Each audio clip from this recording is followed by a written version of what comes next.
Jesu kosingia kala, kosingi sizengia fa, leta ukubila kwako ugitate ngije, gitate ngozi, gitate ngije, sondeza usindiso ugitate ngije, gitwele isono Jesu, geskazi la kongi kwanze, gogutanda wakongenze ugitate ngije, gitate ngozi, gitate ngije, sondeza usindiso ugitate ngije, emithe imisebenzi ayikho kimi nankosi, kenizona kongizize ugitate ngije, gitate ngije,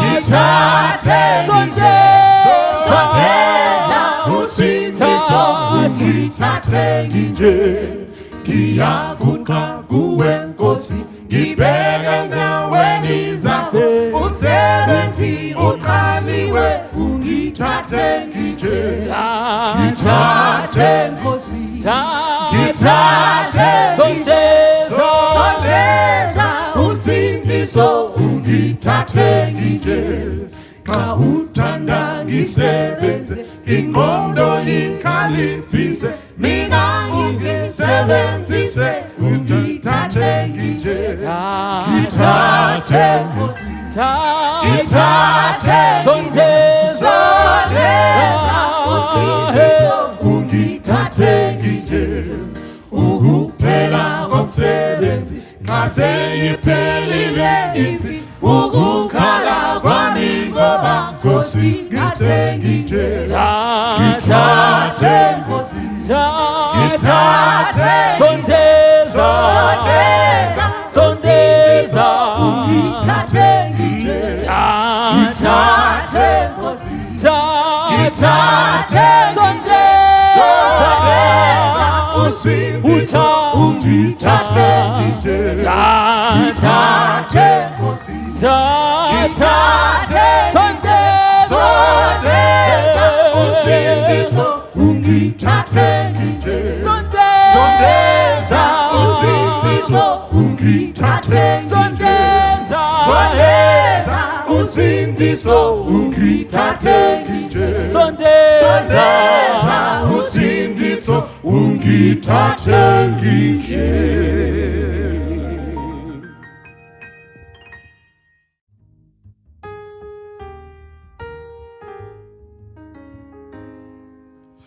Didwe tenzi uwene mtaneni unambududuri uya weya wangu unudisa imwi unambududuri uya japumuka kure kumakomo pumuka korene musha onditore dipinze mudanga mududuri uya andi daba jimboye kurara mududuri uya dawane upenyu mududuri uya napumuka kore kumakomo, napumuka kore mosha onditore dipinze mudanga mududuri uya zira yangu inonitamudza mududuri uya dakatari sira rudo rwenyu mududuri uya onanda makore kumakomo ndapumuka kore nembosha unditore ndipinze mudanga emembududuri buya sarase kuzishora kwangu emembududuri buya unambudinzwembu kunamata kwangu emembududuri buya unandapumuka kore kumakomo ndapumuka kore nemosha unditore ndipinze mudanga emembududuri uya unandapumuka kore kumakomo ndapumuka kore nemosha unditore ndipinze mudanga emembududuri uya unditore ndipinze mudanga emembududuri uya unditore ndipinze mudanga unambududuri uya.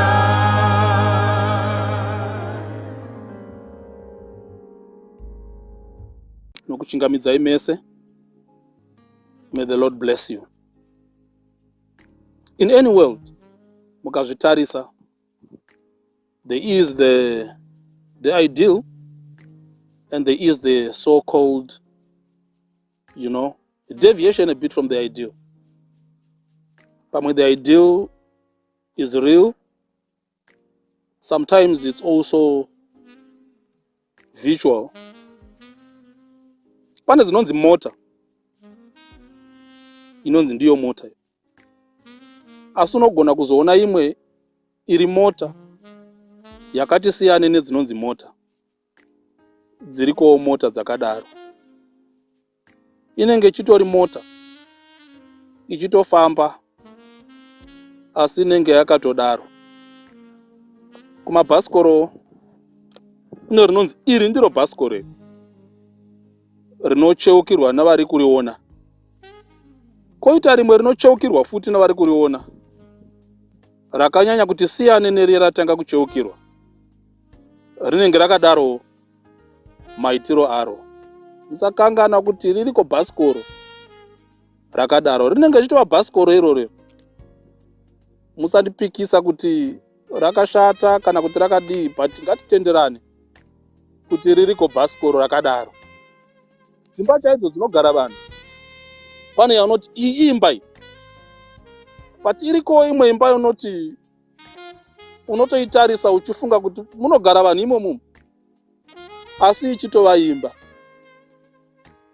Background yekuti yakazova sei imba yekuti idai, hatina nguva yekuti tizvitsanangure, but hatitenderane vateereri kuti dziriko dzimba dzakadaro, asi ichitova imba inotobuda vanhu vachitoenda kumabasa vachitodzoka. Ingapiwa rimwe zita, vamwe vanoti Islam, vamwe vanoti chii, but tiri kutenderana here kuti dziriko dzimba dzakadaro. Dakuti titaure nyaya yefamily.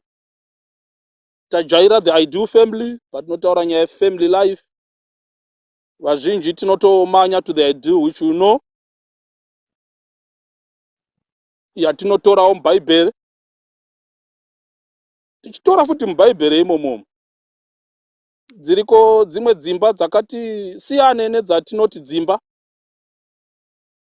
Dzina baba namai, the ideal, vakaroorana dziri mhandara, vane vana vavo.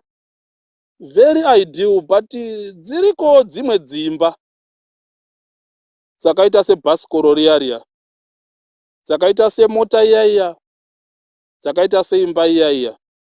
dzatinzvenge mbijana from the ideal, but inenge ichitova imba.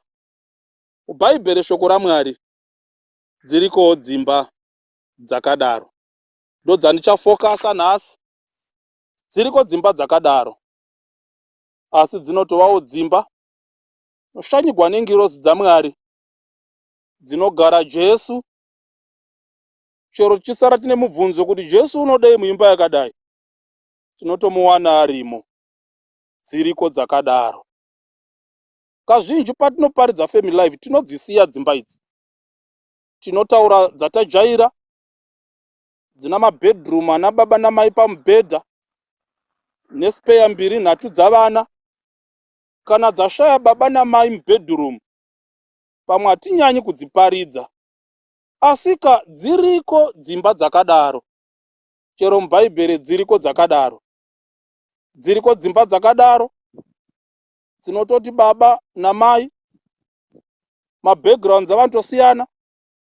Vanogona kuuya baba muchato uyu kana mai muchato uyu isiri mhandara, pamwe vana vana vavo. Dziriko dzimba dzakadaro. Dziriko dzimba dzakadaro. Vamwe vanopinda muchato vane razuro ravo rinotohlisa ukaritarisa, asi potonzi patova nababa namai apa, zvokuti kana ukatisvikewo ukaona vachibuda uchiziva nhoroondo yavo kuti kwandaimbomwa doro ndiri kumberi ngwasisa ndatendeuka, ndo vaiva chifi wamaprostitutes aikokoko. Unovhunduka, vatova baba namai, aiwa watosvika pamusha usavhunduka. Dziriko dzimba dzakadaro. Takuda kupinda mubhaibheri manje. Rega ndinotangira panhongonya chaipo. Pana Matthew chapter 1. Patiri kutresa dzimba dzakaita kuti tizova naJesu munyama, yatingati genealogy of the first family. Tione kuti dzimba dzakakontributa idzi dzanga dzakamira sei. Musakangana vana vaMwari. Dziriko dzimba dzakadaro. Matthew chapter 1 verse ya 1 ndakuverenga. Mazita amadziteteguru aJesu Kristu, mwanakomana waDhavhidhi, mwanakomana waAbhurahama. Abhurahama wakabereka Isaka. Hatina nguva, matonzo ari patiri kutotanga ipapa kuti imba inotova complicated. Dziriko dzakadaro. Hanzi madziteteguru aJesu, mwanakomana waDhavhidhi, mwanakomana waAbhurahama. Nanga nyaya pagenealogy yaJesu, dzimba dzacho dzakatodaro dzinototi vhiringa.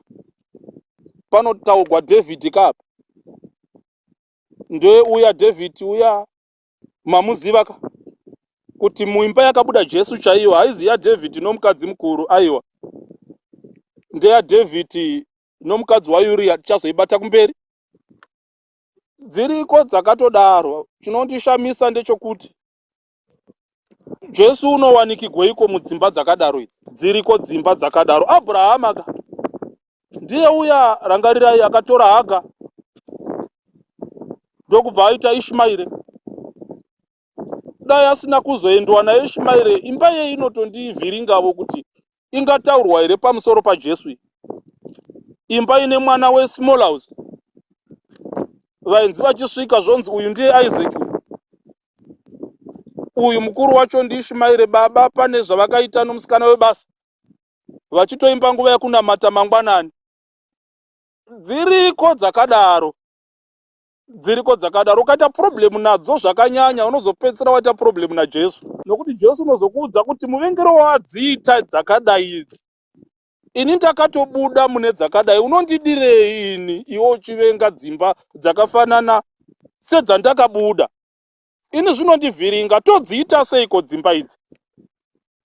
Ngadziswededzwe kuna Jesu, ende ngadzizvizive kuti Jesu unotodzida dzakadaro. Dziriko dzimba dzakadaro. Imwe yacho tatosangana nayo panapa, tasangana nayo muchechi, kwete kunobva Peter kana Matthew, kunobva Jesu watinonamata. Dziriko dzimba dzakadaro. Ndiri kutaura nomuteereri ari kubva muimba yakadaro, yakati siyane neperfect home yaelder. wofunga sokuti mako hamuna Jesu. Yakadaro imba yakadaro, uponesi wakabuda mune yakadaro. Dai papane association yavakabuda mukati medzimba dzakadaro, maide muchitovapo naJesu paassociation, muchitosarudza navo paannual general meeting yavakabuda mudzimba dzakadaro, Jesu achitova chairman wori secretary general, vari muideal houses vasina zvinzvimbo, iona muponesi. Dziriko dzakadaro, it's a fact.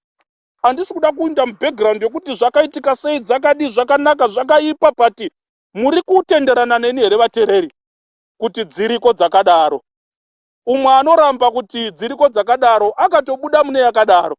Dziriko dzimba dzakadaro ndodzandiri kutaura nhasi, dzisina kurongegwa maouting sekuenda kuVictoria Falls pavaironga maouting efamily life.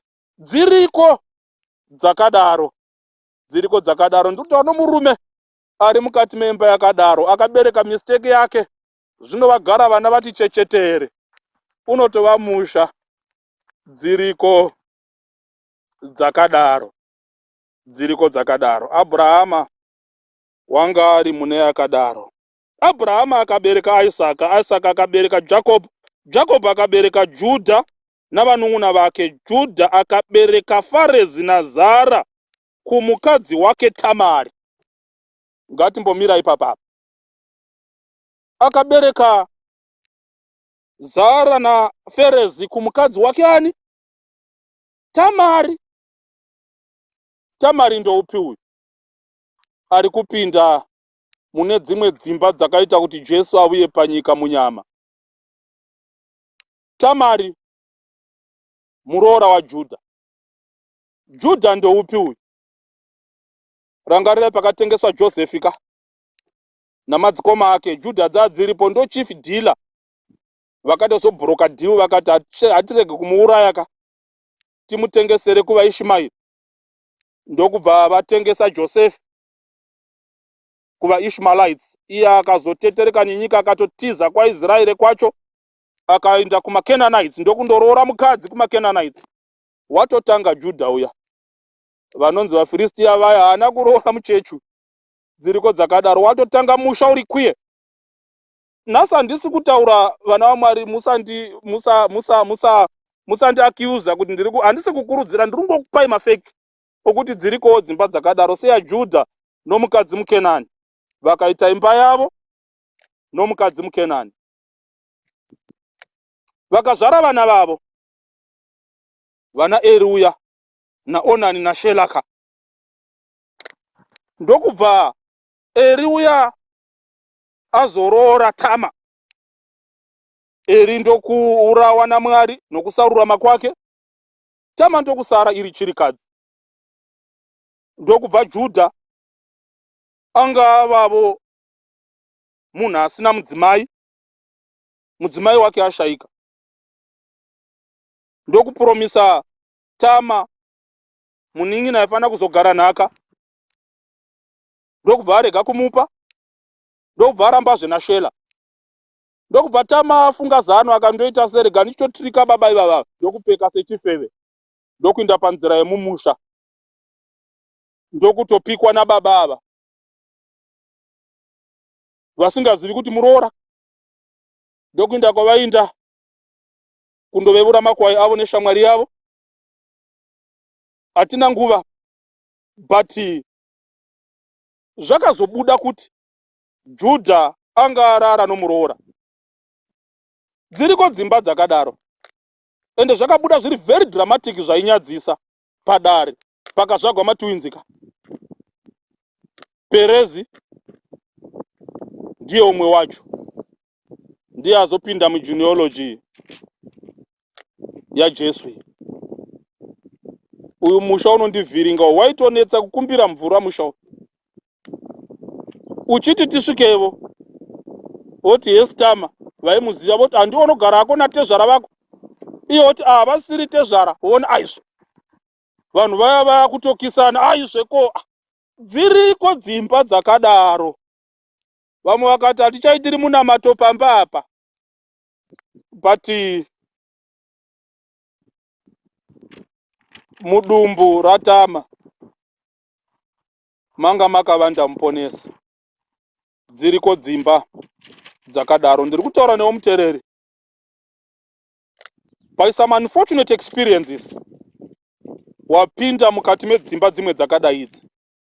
Situation yefamily yako is not ideal.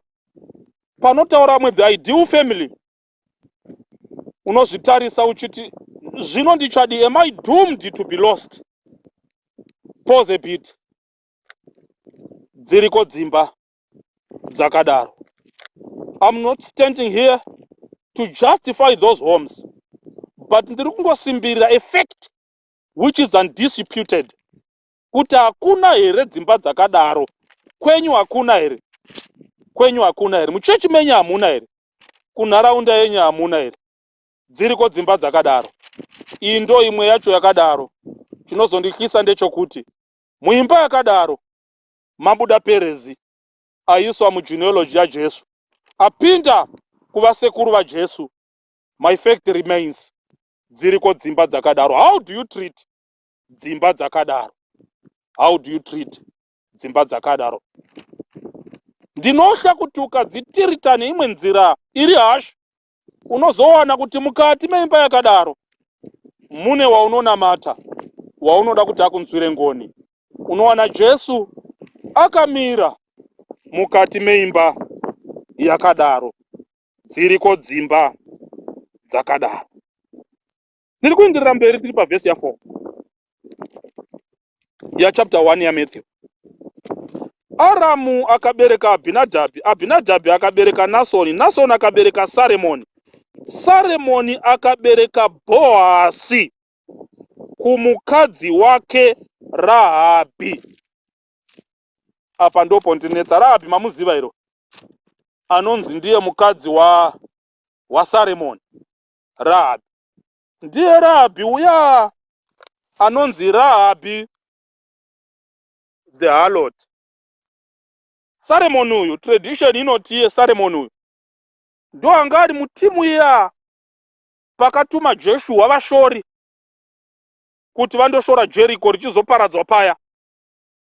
Zvinonzi Saremoni wanga itori mutimu yamaspies, ndobva vandochengetewa pamba pa Rahabhi the harlot. Pabatwa namaclients mamwe anga aripo akawanda, auya kuzowana maservices kuna Rahabhi. Ndobva paita chemistry pakati pa Salmoni wacho naRahabhi ameno zvakazoitika ipapo. After that vapaita courtship, ndobva varoorana ndokubuda Boaz. Dziriko dzimba dzakadaro. Kana waisvika paimba yakadaro waitanga nhoroondo, hazvina kutangira paungorooranaka.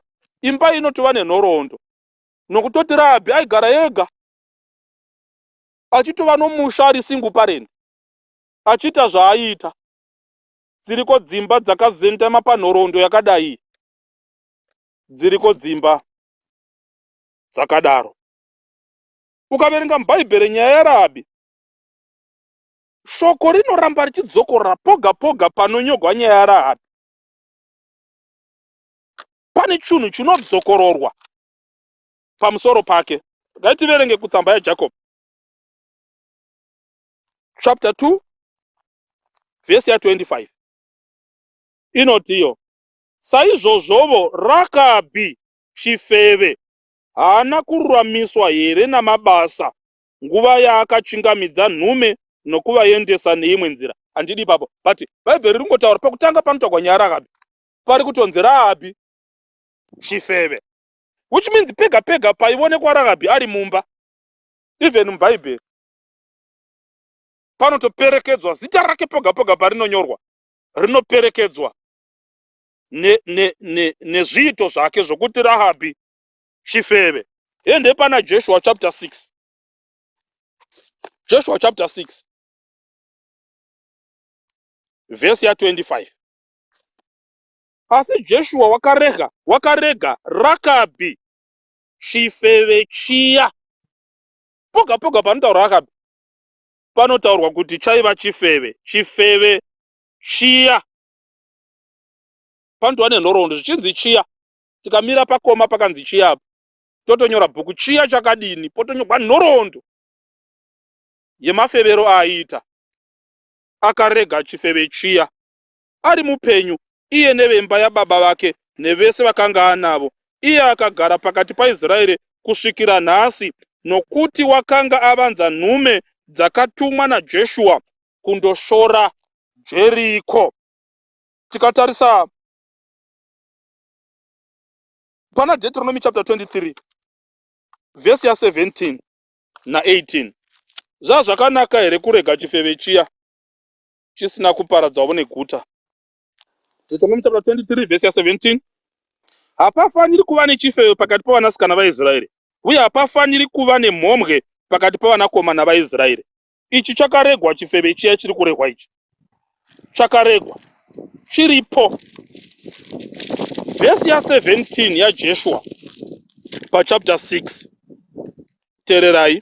Asi guta rinofanira kuyeriswa kuna Jehovha, iro nezvose zviri mukati maro. Asi Rakabhi bedzi chifeve chiya ngaaregwe ari mupenyu, iye ana vose vari mukati memba yake, nokuti wakavanza nhume dzakatumwa. Pavhesi ya 25 ndo pari kunzi wakanzi atogara pamberi paIsraeri nokusingaperi. But vhesi iri kuti ngaabviswe pana Deuteronomy, chifeve ngachibviswe ichi. But contrast ari kunzi ngachakagarisa chifeve ichi Rakabhi neimba yake iri very kuye sezvizvi. Pakati penharaunda yaIsraeri chii pane zvaakanga akatakura, zvataakuona pana Matiyo paya, kuti vakanga vari mbuya vaJesu. Dzimba dzakadaro dzatinotarisira pasi, kana Jesu akachengetwa mukati meimba iyi, kana dzikagarisa Jesu, no matter how kwiye zvadziri dzimba idzi, no matter pane nhoroondo yakamira sei pamusoro pedzimba idzi, kana Jesu akagaramo, dzimba dzakadaro will be spared, dzinowana ruponeso rwakazara. Dzimwe dziri ideal dzisina kuchengeta Jesu dzikatadza kuponeswa. Nditerere mutereri, kana uchibva mukati meimba yakadaro, just make sure Jesu ari mukati meimba yako. Zvakaitika zvakaitika, unogona kunzvenga rushambwa runouya. Imba yakadaro yakamira yakadaro, vanhu vachipa mazita, vanhu vachipomera, vachiti mhombwe dzakasangana, vachiti whatever, but dziriko dzakadaro. But make sure kuti musashayikwa Jesu mukati meimba yakadaro. Pamuri kutenga masofa mukati meimba yakadaro, musakangamwa chinokuraramisai hazi masofa. Pamuri kukurudzirana kutsvaga mari mukati meimba yakadaro, tsvagai Jesu, ndiye achakuraramisai. Vanhu vachikukangamai, vachikurasai, vanhu vachitaura pamusoro paRakabhi the harlot, vanhu vachinyenyeredza imba yakadaro. But kana imba yakadaro ikaisa Jesu mukati meimba, inorarama pazuva renhamo. Musakanganwa, dziriko dzimba dzakadaro. Dai ndandine nguva taidzidza zhinji dzakadaro. Boaz uya ndiwakazoroora Rute muMoab, adziriko dzakadaro. MaMoabites aya ndo akabva parudzi rwaLoti paakarara navana vake zvikanzi handichadi kuvavona. Ndiye Rute wakazoroorana naBoaz. Aiwa, dziriko dzakadaro. Kana waisvika pamusha waBoaz achindochisa mudzimai wake, it was a queer home. Asi dziriko dzakadaro. Muponesa akafara kubuda muimba yakadaro, haana kuwanikwa mudzimba dzimwe dzisina kudaro, akawanikwa mudzimba dzakadaro. Tikaverenga pazasi zvinonzi pavhesi ya 6, murangarireka pana Matiyo chapter 1 verse ya 6, zvanzi David akabereka Soromoni kumukadzi waUria. Mukadzi waUria mamuziva kando Bhatishebha uya. Yo, dziriko dzimba dzakadaro. Kumukadzi waUria pane background yezvose zviya zvakaita David kuna Uria. Yo, pane dzimba dzakadaro. Tinoti kana uchisvika unofunga kuti chivi chinogara mumba umu, but unozoshamisika waona Jesu achigarawo mudzimba dzakadaro. Ndiri kutaura newe uri kubuda mukati memba yakadaro. Ungava mwana unobuda mukati memba yakadaro, unotonzi namai vokumain house. Uri gora iwe. Uchitukwa zvichinzi mai vako vakandiputsira imba yangu. Ndo zvaitukwa zvichitwa Soromoni nomukadzi mukuru waDhavidhi, mukadzi womuchato. Ino handisi kuti zvakanaka zvakaitika izvi. But the fact remains, dziriko dzimba dzakadaro. And the fact remains, mune dzakadaro Kristu wakabudamo. Dziriko dzimba dzakadaro. Kabuda mukati memba yakadaro, there is hope in Jesus. Mukati mescenario yakadaro, hauchagoni kuishandura by some circumstances. Wakapinda musituation yakadaro. Church haizi yava nedzakaita seidzi. Chero vane dzakadaro, unotoona kuti chechi yakatozvarigwa mudzimba dzakadaro. Vane dzakanaka vanotoipinda. Vane dzakadaro ndo mayakazvarirwa. Ndo vakazvara chechi vane dzakadaro. Ini Mwari unondihlisa uyu. Mwari unondihlisa. Ndiri kutaura newe. Une imba yakadaro. There is hope in Jesus. There is hope in Jesus. Jesu azvarwa. Ava panyika abuda mukati memba yakadaro. Hoyo muponesi wangu akushanyavo kudzimba. Luka chapter 10 verse 38. Takusangana na Jesu womanje. Akufambawo mudzimba achita mavisitation ake vakati vachifamba. Ndinovimba vanga vapfuura napadzimba dzakawandawo dziri ideal dzamaelder, dzamaprista, dzavaRevhi. Asi ndokubva asvika pavhesi ya38 yachapter 10 yaRuka. Zvino vakati vachifamba akapinda muno mumwe musha. Ndeimwe imba iyi vana vaMwari. Mumwe mukadzi wainzi Martha akamugamuchira mumba make. Imba motoiona kuti yakati siyane dzatinoziva. Ari kugamuchira Jesu mumba make, havazi baba, hamuna baba, muna Martha. Hatizi kuti wanga aita sei single parent. Wanga hatitozivi.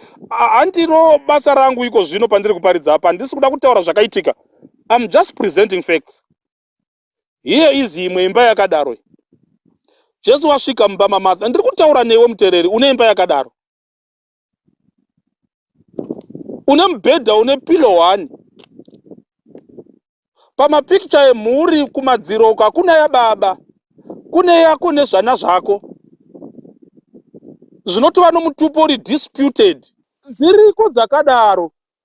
Pamwe hapana vana seimba iyi. Une chisisi chako, chinun'una chako chaunogara nacho.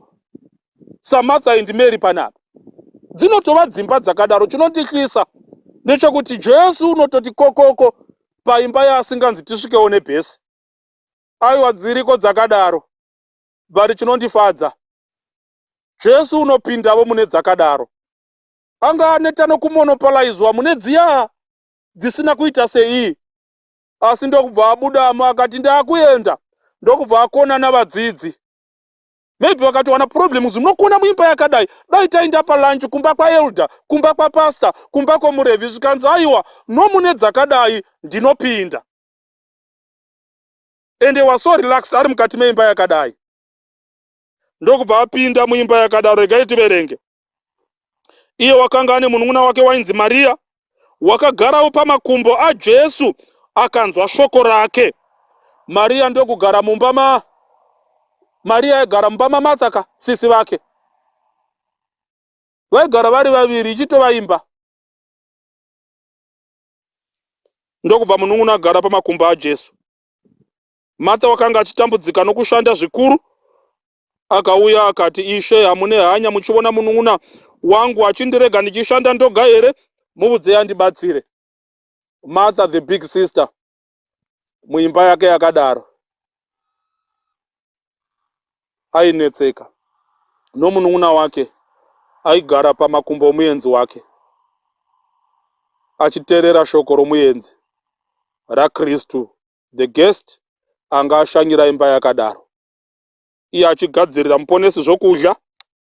Ndoda kuti pakupedzisira tibate message inoparidziwa naKristu mukati meimwe imba yakadaro, tigoiaplaya mune dzimwe dzimba dzose dzakadaro.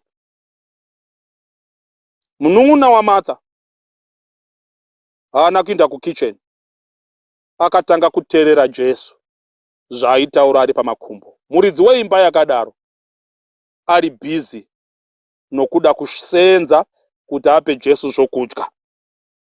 Anga akutoakiuza Jesu iye Martha, zvikanzi hamune hanya muchiona munun'una wangu achindirega ndichishanda ndoga here, muudze andibetsere.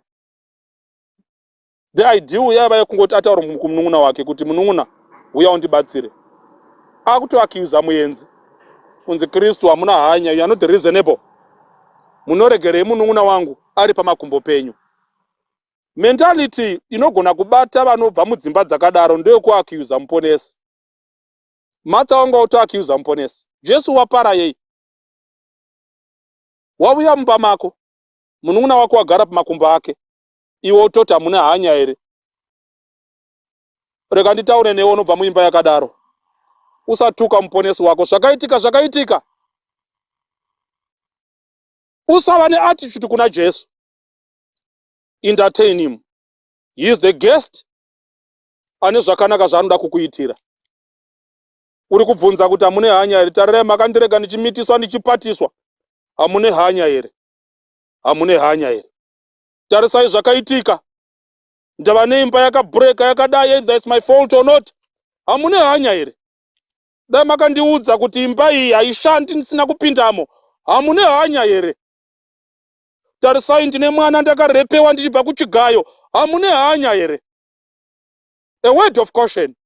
Iwe uri mukati meimba yakadaro, usaakiuza muponesi. Une hanya. Entertain him. Pane zvaakuvigira. Masecumstances ose akaitika iwayo anokuvigira ruponeso mumba mako. Kristu vane hanya. Pane message achada kuemphasize patinopedza nyaya iyi, inoparidziwa naJesu muimba yakadaro. Verse 41. Ishe akapindura akati kwaari, Martha, Martha, unofunganya nokuzvitambudza nezvinhu zvizhinji, asi chinhu chimwe chinodikanwa, nokuti Maria wakasanangura mugove wakanaka waasingatorerwa. Message yaJesu muimba yakadaro haasi kuitaurira kuna Martha chete, anoitaurira kuna vese vanobva mudzimba dzakadaro, dzakati siyane nedzatinoziva dziri ideal. Anoti, Martha, Martha, dambudziko rako Martha, unozvinetsa nezvinhu zvakawanda. Martha, Martha. Jesu haasi kuti Martha kamwe. Anoti Martha. Ukaverenga zvakanaka, pane chiya ichi, exclamation mark. Jesu ari kudanidzira kuti Martha, Martha. Iko koga kungonzi Martha, Martha. Ukaona zita rako rikadaidzwa ruviri, chero pasina zvataurwa rikadaidzwa ruviri, it's a cause of concern. Zvikangonzi Peter, Peter, namavolume maviri rakakwirira akasiyana, you put your house in order. Munhu akasvika paari akati Shelton, Shelton, unotoona munhu akutozvigadzirisa kutoona kuti pane pamwe pari wrong. Jesu kazhinji hadani zita romunhu ruviri, but pana Martha apa anoridana ruviri, ari kuti Martha, Martha, you have got a problem. Ende rangarira kuti Martha ndopi? Ndiye umwe anobva mukati meimba yakadaro. I've got a message. Yewe yako iwe unobva mukati meimba yakadaro. Ndiri kukudana ruviri. Ndiri kukudana ruviri. I need your attention. Dambudziko rako iwani. Zvanzi unofunganya nokuzvitambudza nezvinhu zvizhinji. In fact, maviri. Kufunganya nokuzvitambudza nezvinhu zvizhinji. Ndiri kutaura nama single parents. Ndiri kutaura nama widows. ndiri kutaura navari mukati memichato ine dzimba dzakadaro. Maybe murume haapindi, iwe ndiwo unopinda, asi wainzi roora naye vanopinda zvikangoita mistake. Ndiri kutaura neimba ine mix up isiri ideal, ina mastep children yakamira isiri ideal. Martha, unofunganya nezvinhu zvakawanda. Usafunganya, Jesu akushanyira. Fara because haasi kwaelda nhasi ari mako, haasi kwamufundisi nhasi ari mako. It's a fact. Dana vakakutenderedza uvavudze kuti maindinyepera, maiti Jesu haashanyi kwangu, ndinaye ari pasofa rangu. Congregation yava ikuakiuza uti maiti Jesu haandidi, come and watch me. Ndini nhasi ndiri kutomupa rice namachance. I'm hosting the Savior akasika universe, nhasi ari kwangu, ndini ndinaye. Usarega wari yomumwoyo mako ikadzinga Jesu kubva mumwoyo mako. Anotosiya dzimwe dzimba achiuya kumba kwako. Mudzimba dzakadaro Jesu anowanikwa. There's good news for you. Mawispas edu, masingle parents edu, vari mudzimba dziri kwiye, hakuna musha unomonopolize Jesu. Aiwa, haagari muspeya akavakirwa kwababa nhingi kana kwamai vanoti vari musha uri ideal. Jesu haagari kune vakaroorana dziri Mandara chete, chero vakaroorana dzisiri anopinda mukati medzimba dzakadaro.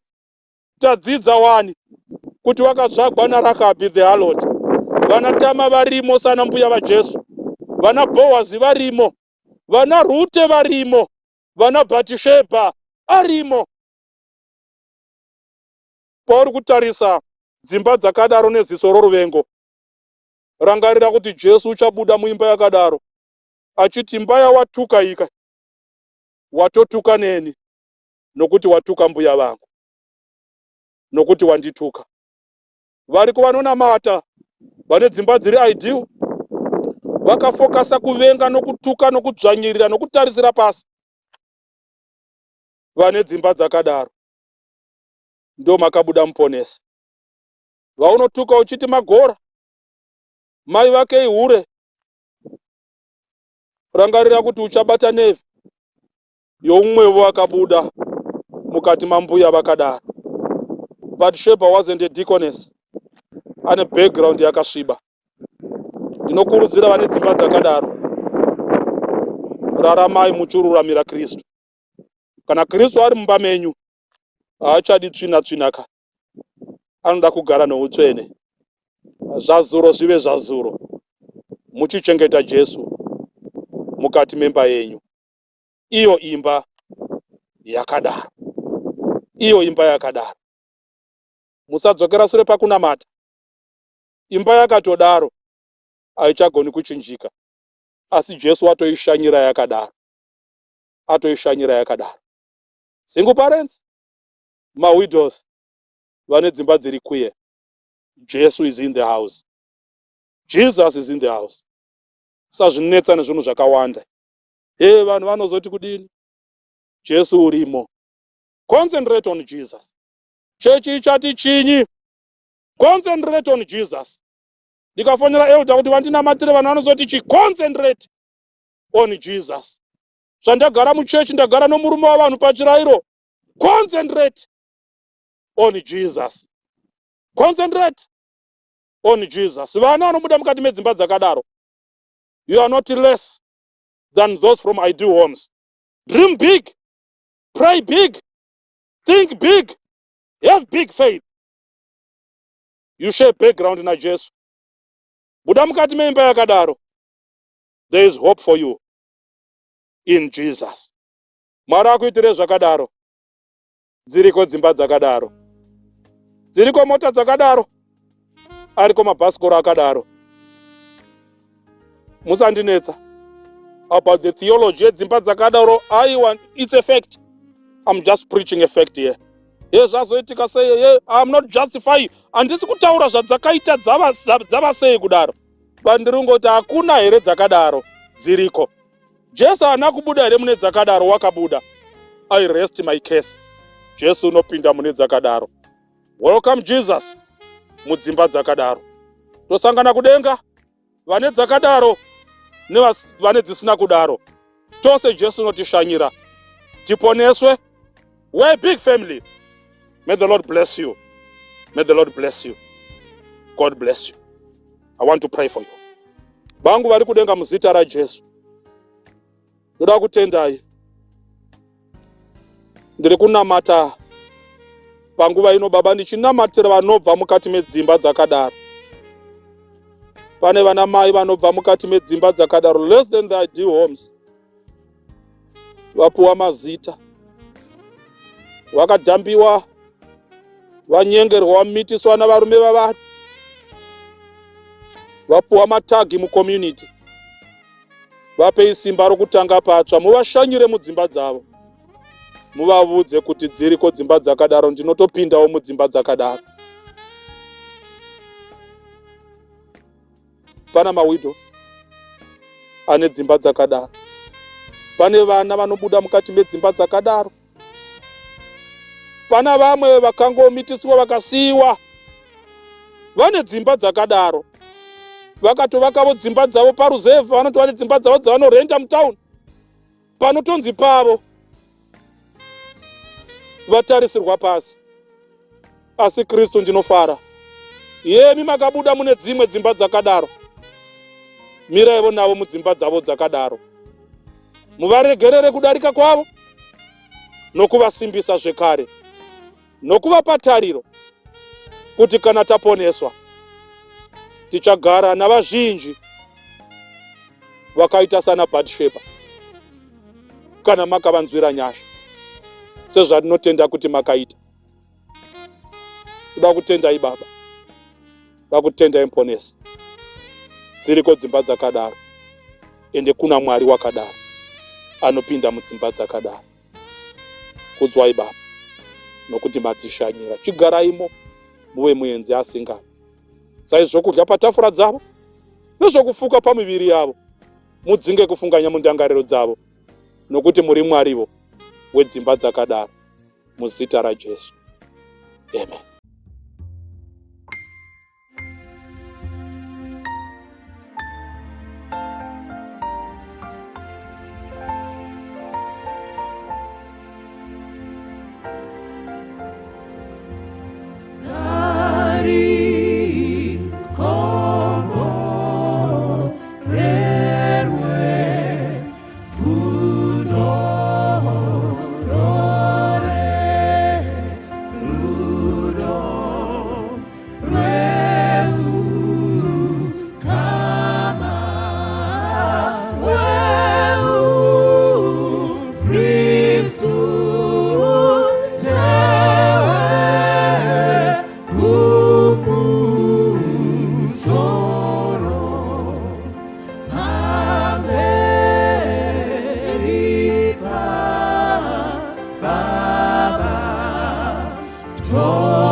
Tino, Dwau.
Didwetenzi uwene mtaneni Mundunuri uya weya wangu Unodisaimwi Mundunuri uya Japumuka kure kumakomo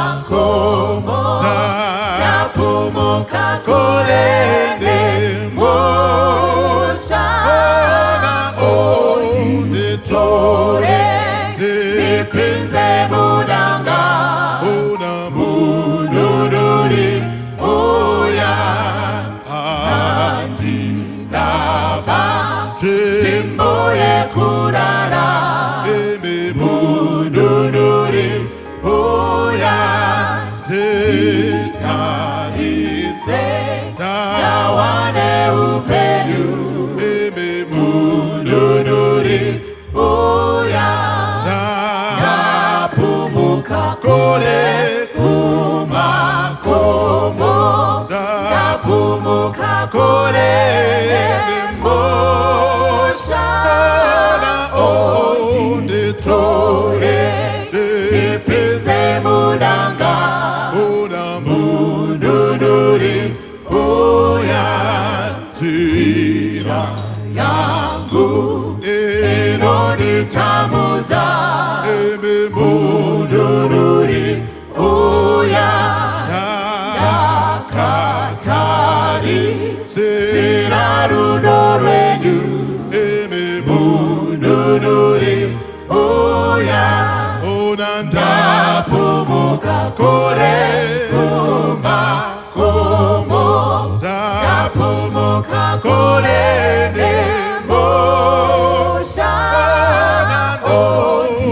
Onditore Dipinze mudanga Mundunuri uya Sarase kuzishora kwangu Mundunuri uya Mundinzwemu kunamata kwangu Mundunuri uya Ndapumuka kure kumakomo Ndapumuka kure nemosha Onditore Dipinze mudanga Mundunuri uya Ndapumuka kure kumakomo Ndapumuka kure nemosha Onditore Dipinze mudanga Mundunuri uya Onditore Dipinze mudanga Mundunuri uya Onditore Dipinze mudanga